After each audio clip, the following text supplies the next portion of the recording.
வடக்கு மண்டல திமுக வாக்குச்சாவடி முகவர்கள் மாநாட்டில் தற்போது அணைக்கட்டு திமுக எம்எல்ஏ நந்தகுமார் வந்திருக்கிறார். அவரிடம் கேட்கலாம். சார், இந்த மாநாட்டுடைய நோக்கம் என்ன?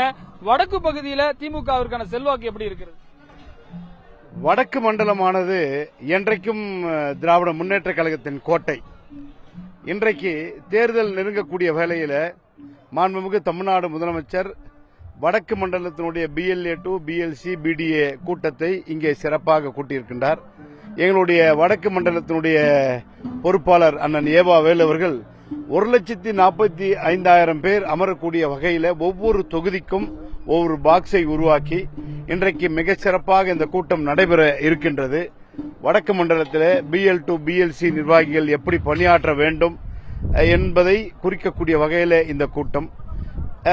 தேர்தல் நெருங்கக்கூடிய வேளையில மாண்புமிகு தமிழ்நாடு முதலமைச்சர் கழக தலைவர் அவர்கள் இப்படி பணியாற்ற வேண்டும் என்று உத்தரவிட்டால் இங்கே வரக்கூடிய இந்த சிங்க கூட்டம் BL2 BLC BDA போன்றவர்கள் தான் இந்த இயக்கத்தினுடைய ஆணிவேர். அவர்கள்தான் அந்த பூத்தை நிர்வகிக்கக்கூடியவர்கள். அவர்களுக்கு என்ன ஆணையிடுகின்றாரோ அதை ஏற்று ஒரு பூஸ்டை தரப்போகின்றார் இன்றைக்கு மாண்புமிகு முதலமைச்சர். மாவட்ட செயலாளரும் இருக்கிறார். இந்த வடக்கு மண்டலத்தை பொறுத்தவரை அதிமுக பாட்டாளி மக்கள் கட்சி கூட்டணி அமைத்திருக்கிறார்கள். அது உங்களுக்கு பாதிப்பை ஏற்படுத்துமா? அதிமுக பாட்டாளி மக்கள் கட்சி கூட்டணியை ஏற்படுத்தியிருக்கிறார் என்று சொல்கின்றீர்கள். போன எலெக்ஷன் யார் இருந்தாங்க? போன எலெக்ஷன் இதே கூட்டணி, நாங்களும் அதே கூட்டணி. மக்களுக்கு இன்னைக்கு நீங்க அதிமுக காரர்கிட்ட போய் கேளுங்க. நேத்துல இருந்து பீஸ் புடிங்கிட்டாங்க. எதிர்கட்சிக்கார மொத்த பேரும் நேத்துல பீஸ் புடிங்கிட்டாங்க. அந்த 5000 ரூபாய் யாரும் யோசிக்க முடியாத ஒரு திட்டத்தை மாண்புமிகு தமிழ்நாடு முதலமைச்சர் தந்திருக்கின்றார். தமிழ்நாட்டு மக்கள் யார் செய்கின்றார்களோ அவர்களைத்தான் நம்புவார்கள். அதை செய்யக்கூடிய ஒரு மாண்புமிகு தமிழ்நாடு முதலமைச்சர் தளபதி. மத்திய உள்துறை அமைச்சர் இன்றைக்கு தமிழ்நாடு வந்திருக்கிறார். பாண்டிச்சேரியில் பேசிட்டு இருக்காரு. விஜயுடைய தாக்கம் எல்லாம் உங்களுக்கு எந்த அளவுக்கு இருக்கும்? விஜயுடைய தாக்கம் என்பது தேர்தலில் பார்க்கலாம். மக்களுக்கு சாதனைகளை சொல்ல வேண்டும்.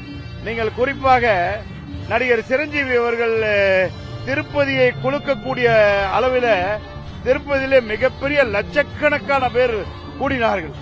அவர் முதலமைச்சர் ஆனாரா? ஏதோ கனவில் இருக்கின்றார்கள். மக்களுக்கு தெரியும் யார் சொன்னதை செய்தார்கள், யார் சொன்னதை செய்வார்கள், யார் செய்து கொண்டிருக்கின்றார் என்றால் அது மாண்புமிகு தமிழ்நாட்டினுடைய முதலமைச்சர் தலைவர் தளபதி. நீங்கள் பொறுத்திருந்து பாருங்கள். இந்த தேர்தல் ஒரு திருப்பு முனையாக இருக்கும். 7வது முறையாக தலைவர் கலைஞர் ஆட்சி, 2வது முறையாக தலைவர் தளபதி கண்டிப்பாக முதலமைச்சராக பொறுப்பேற்பார்.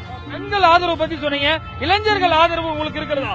இளைஞர்கள் 30 வயதுக்குள்ள கூடிய இளைஞர்கள் உங்களுக்கு ஆதரவு இருக்கிறதா?